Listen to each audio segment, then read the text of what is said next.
Gusto niya na talagang matapos tong presidency ng kapatid niya. Talaga. Yeah, sabi nga niya hindi ko gustong matapos to para makita yung kapatid kong nakikipag-ayos sa akin at magsalita ako ng sabi ko sa'yo, 'di ba? Tama ako, 'di ba? Ganon. Hindi daw 'yon kasi habang nagdadaan ng mga bawat araw, lalong nababawasan yung katiting na lang na buti ng nakikita ng tao sa kanila. So para hindi na tuluyan pang masunog ang lahat. Parang gano'n ang niya eh. Hindi ko... Para salvage whatever. Well, Joey knows. Alam mo naman Joey na 2020 nung mga katarantaduhan pa lang na PI, yung mga akap na yan, yung mga puro ayuda, nasusuka na siya. Nasusuka na siya. Hindi yun ang pinangarap niya. Eto sinabi ko mabait si D. Hindi ko sinasabing mabait siya para tanggapin nyo. Hindi ko rin tanggap. Sinasabi ko lang na mabait. Kaya yan magsisimula yung pangongontrol. Kaya wala ring diferensya. Yun ang point ko. Hindi ko naman sinabi mabait yan, pinagtatanggol ko. Hindi. Sinabi ko mabait kaya magagamit. Yun yung point ko. Saan na yung sinasabi mo? Ayun na nga ang sinasabi ko, na yung ayuda sa kayang akap-akap na yan, in fairness kay Amy, isa siya sa mga unang pumalad dyan. Yeah. In fairness sa'yo, Manang, nakakalungkot, no, na gusto na ni Amy matapos yung termino ng kapatid niya. Oo. Alam mo yun? Akala ko parang iwi-wing niya na matapos yung term ng kapatid niya. Ay, no. Sa ating tatlo, sa tingin nyo matatapos niya? I want this presidency to end. So parang ang iniisip ko bilang kapatid, hindi ba baka parang alam mo yon, yung kung meron siyang effort na gagawin, baka yung effort towards keeping his brother to stay. At least What's the use? Hindi siya pinapakinggan. Hindi siya pinapapunta sa mga gathering every Sunday. Simula nung umupo yung mga yan, every Sunday wala naman siya eh. Hindi siya pinakikinggan. Imagine, lahat ng KB niya na tinrain niya simula 70s hanggang ngayon, lahat na kay Bongbong na, lahat iniwan na siya, no? Because they see power doon kay Bongbong. Di ba nga, from the very beginning of this presidency, they're always saying na si Amy super kontra, umpisa pa lang, lahat na kinontra mula sa paglalagay ng mga, yung mga sites, EDCA sites, mula dyan, umpisa yun ng presidency niya eh, na ayaw ni Amy eh. Ba't ilalagay yan doon sa Ilocos? Ba't ilalagay yan sa Palawan? Ba't ilalagay yan sa... So, ako, alam ko sa tono niya, hindi ko naman siya tinatanong na gusto mo matapos na tong presidency ni Bongbong. Ang corny naman nun. Pero sa pagsasalita niya, Diyos ko, ano na namang kabalbalan ito, Panginoon. Mga ganyan, pag may narinig na naman siya na, ang huli kong reaksyon niya natawa ako nung sinabi ni Bongbong na, ano ba namang nangyayari sa gobyerno natin? Bakit tayo nagkaganito? Ang reaksyon talaga ni Amy, oh my God! Is he really saying these things? Oh my God, Marcos ba talaga yan? Ba't ganyan? Parang hindi siya yan. May ganun-ganun. Tapos may tiri-tiri, ay ba? Alam mo, feeling ko si Daryl lang nag-direct mo. Oh my God, no. Oh my God, no. Pero feeling ko kakamping director ang nag-direct mo. Yeah, most likely. Kasi pilit, halatang peke, hindi umabot ng million views. So, kakamping talaga. Pasok na sa standard nila. Oo. Hindi umabot ng million views. Hindi. So, mas blockbuster pala talaga sa kanila si Juliana. Oo naman. Yung pag-iyak ni Bongbong walang 1 million. Nasa 864 the last time I saw it. Alam mo, kung relevant kang Pilipino, dapat walang 24 hours 1M ka. I'm in this industry Nandito ako sa landscape na to. Nandito ako sa blueprint na to. Gusto ko nang sabihin, napakasimple ng mga pangyayari dyan, nagkakagulo sa ombudsman dahil hindi sila nagtagumpay sa PI, mga PI nila. Hindi rin sila umubra sa impeachment, kaya narito na tayo ngayon.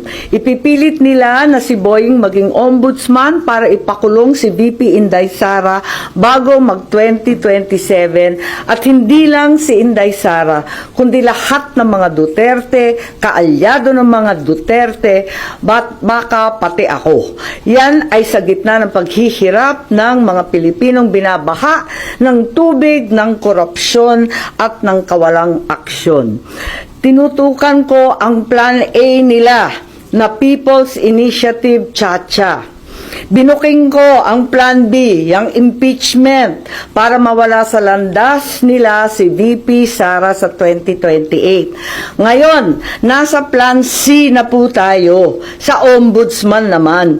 Noon pa'y nakita ko na, kaya ako nagsampa ng kaso nung May 2, nandun ako sa Ombudsman. Kung hindi kayo titigil sa pamumulitika, mag-asaran tayo. Hindi ko rin kayo tatantanan.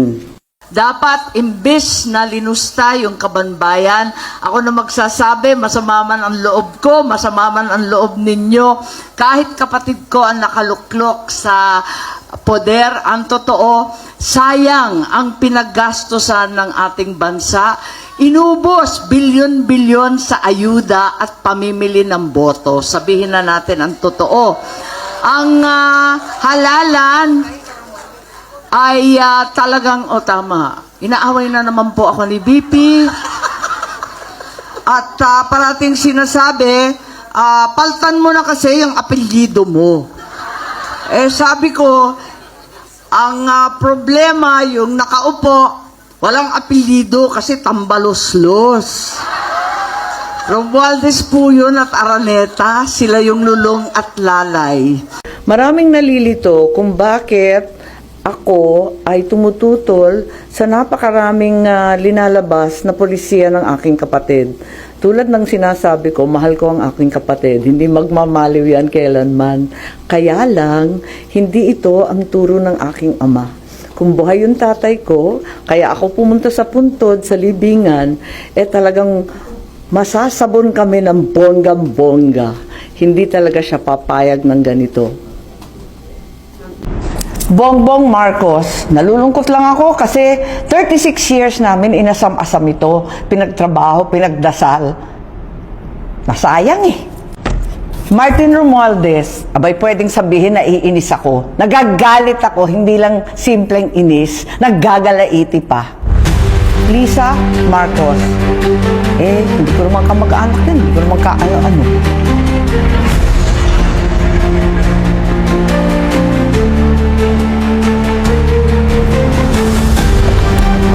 Magandang araw po, Senator Amy Marcos. Naglagay po kami ng mga protest placards sa inyong harapan na may kaakibat na mga katanungan. Unang tanong, may 3 rally bukas. Saan po kayo pupunta at bakit? Luneta, sa palagay ko karambola yan. Sari-sari yung agenda dyan. Mahirap yata. EDSA Shrine. Naku, maliwanag naman kung sino-sino nariyan. Hindi ako welcome. Eto, Camp Aguinaldo. Naku, mas maigi. Dyan na lang kaya magkumpune kasama ng mga dating sundalo. Meron pong 4 na opisina. Ano po ang maigsing mensahe nyo sa bawat opisina na ito? Malacanang. Naku, dinggin ninyo ang taong bayan. Tigilan yung magsasabing, kalma lang kayo at walang kalma. Pwede ba? I-withdraw kaya ninyo yung budget at isaayos ng maigi mula sa DBM na puros unallocated, unprogrammed, hanggang sa DPWH. Siya sa ating maigi. Ay, DPWH, yung mga resign on leave na yan, hindi yan lulusot. Congress, nako, tigilan ng turuan, tigilan ang pambobola sa isa't isa. Senate, nako, sa aking mga kasamahan. Huwag tayong didikit sa script na pinadala sa atin. Yung maliliit, nako, mga butete, dilis, sardinas, ipon, yan lang ang uhulihin. Tama ba yon? Tigilan na ang small fry. Big fish ang hulihin. Meron pong 4 na placards ng mga kamag-anak nyo. Kanino po kayo pinaka naiinis? Ano nga bang nandito? Sandro Marcos. Nanghihinayang ako, kabata-bata na, damay dito sa gulo. Bongbong Marcos, nalulungkot lang ako kasi 36 years namin inasam-asam ito, pinagtrabaho, pinagdasal. Nasayang Martin Romualdez, abay pwedeng sabihin na iinis ako. Nagagalit ako, hindi lang simpleng inis, naggagalaiti pa. Lisa Marcos, hindi ko naman kamag-anak yan, hindi ko naman ka-ano-ano.